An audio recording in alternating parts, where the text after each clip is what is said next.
El llenguatge, la veritat és que està molt treballat perquè,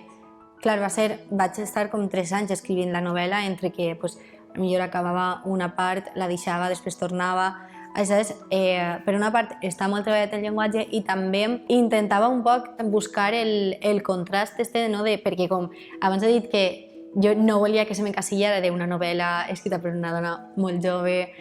literatura juvenil que només ha de llegir la gent jove i volia arribar un poc a aquest públic més adult,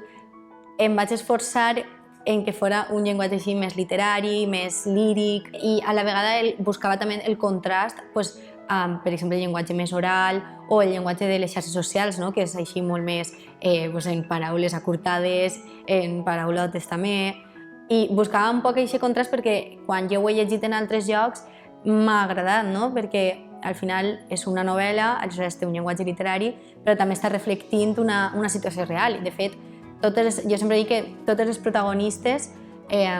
són a partir de coses que o jo he viscut o he vist en el meu entorn. Tampoc volia posar-me a escriure sobre situacions que jo no he viscut i escriure sobre la ignorància, no?